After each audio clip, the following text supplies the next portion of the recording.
Loves! Welcome back to Karenliz TV. And for today's video, I'll be reviewing this much raved na BB cream. Sa lahat ata ng BB cream, ito yung pinakasikat. And this is the MISSHA Perfect Cover BB Cream. And nabili ko to sa Altea, Korea. Nakalimutan ko yung price niya. Ilalagay ko na lang dito. And yung shade niya ay 21. And dapat 23. Hindi ko alam bakit 21 yung pinindot ko. So, the MISSHA Perfect Cover BB Cream offers a novel skincare concept with BB cream, which lightens skin tone by healing visible wrinkles and blemishes with excellent skin cover ability and prevents skin aging through effective whitening and anti-wrinkle properties. So, yun yung nakalagay dito na description niya. It has 50 ml. It has SPF 42 PA+++. Number 21, light beige. Alam ko 23 talaga yung pinindot ko. Bakit 21? Kamali siguro ako. Oh, buksan ko na. In fairness, sa packaging ang bongga. And, oh, ang ganda ng packaging ng MISSHA. And kita-kita naman na naka-pump type siya na bottle or tube. Made in Korea. Yan. So, magtataka kung saan siya made. Actually, walang nakalagay kung ilang months to upon opening. So, meron pa siyang product description dito. It is a specialized 3-in-1 BB cream with perfect coverage, UV blocking, whitening, and wrinkle care cosmetic. So, para siya sa mga, kagaya ko na mahilig sa mga anti-aging. With perfect coverage, it helps conceal skin flaws and blemishes, promoting bright and radiant skin tone. Containing hyaluronic acid and ceramide, it provides moisture and elasticity to the skin. Anyway, lalagay na tayo. Shake muna natin ng onte kasi baka mamaya malabog na ako. Uy, ayaw. Ayan na. Ayan na. Ayan na. Ang puti. Ang puti nito. Oh my God. Ang puti ng 21, hala. So, i-spread ko muna dito sa right side ng face ko.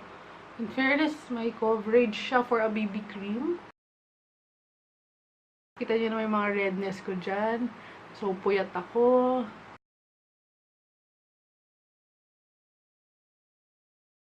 Kinamay ko lang talaga para ma-warm up niya yung BB cream. Gusto ko yung dewy finish.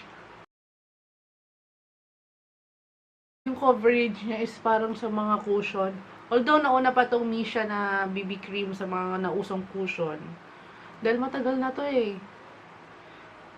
Pero ngayon ko pa lang siya maitatry. So, kinamay ko lang talaga itong side na ito. Pero parang mas maganda nga, diba? Ayan, sobrang puti nga niya talaga.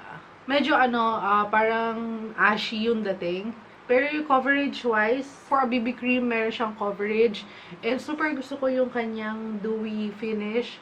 Ang nakaka-fresh, pero sobrang puti lang talaga niya. Siguro if I have the right shade, sobrang perfect niya na talaga. Hindi perfect na BB cream. Kasi may pimples ako dito. Ayan na, dami kong pimples. So, tatakpan natin. Kitang-kita pa rin yung bumps, pero at least na-cover naman niya yung redness. Sorry, boses ko namamalat. So, ito, natural na kulay ng mga Koreana, yung ganito. Pero, bilang Pinay na may yellow undertone, grabe, ang puti nito. Parang multo. Anyway, basta coverage-wise, meron siyang light coverage. Pero, alam mo yung light niya, medyo parang thick yung consistency niya kasi. May onting lagkit factor. Dahil nga, tingnan mo, dewy yung finish niya. Tapos, yun nga, mali kasi yung shade, pero for a BB cream, maganda siya. May konting coverage. And, medyo ramdam mo din na may nakalagay ka sa face mo. Hindi siya ganun ka lightweight. Pero yung dewy finish, bet na bet ko. So, hopefully, magtatagal siya. Although, magsiset pa rin ako ng powder kasi sobrang puti niya. So, it may be the powder will, medyo i-help niya probably yung longevity. Pero makita pa rin naman natin if maghuhulas. So, it's already 7:11. Tatapusin ko lang yung aking makeup and I'll be back.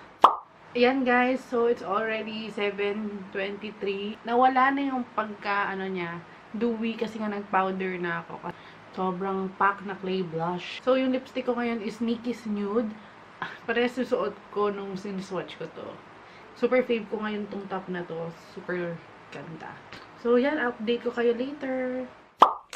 Hi! I'm back for an update. It is already 9:45. Ayan. So, mamaya, medyo matatagalan na ako sa update. Baka phone na yung gagamitin ko kasi alis kami and yung nag-oily na ang face ko agad. Ayan. Ala, grabe. Nag-smudge ba naman to? Ito na siya. Agad-agad. Mga 7:30 ako natapos. 8, 9. So, mga 2 hours pa lang. Ganyan na. Hi guys! I'm back for an update and it's now 2:42 p.m.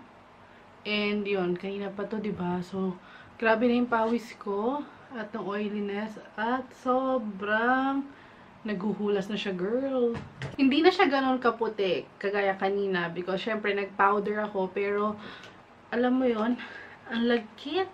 Hindi ko alam bakit ang daming nag-rave nito. Alam mo, sabi nila, maganda daw tong BB cream na to eh.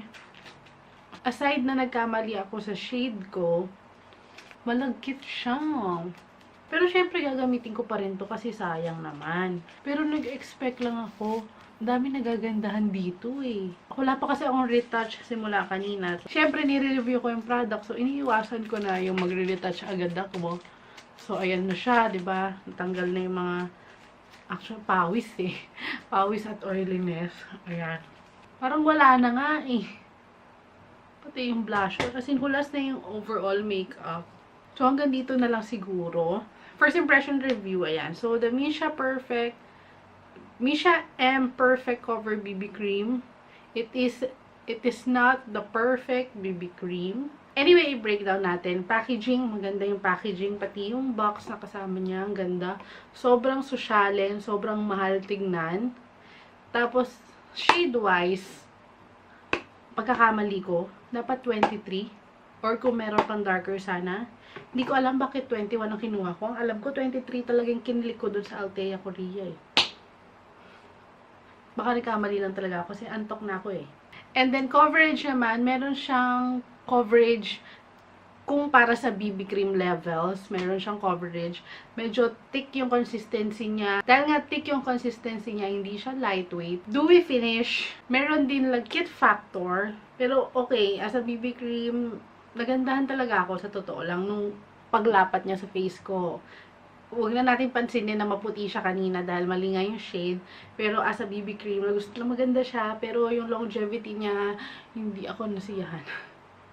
Kasi in-expect ko, dapat mas magtatagal pa kasi nag-powder pa ako. Nag-powder ako kasi para maano ko yung kulay niya dahil masyadong maputi.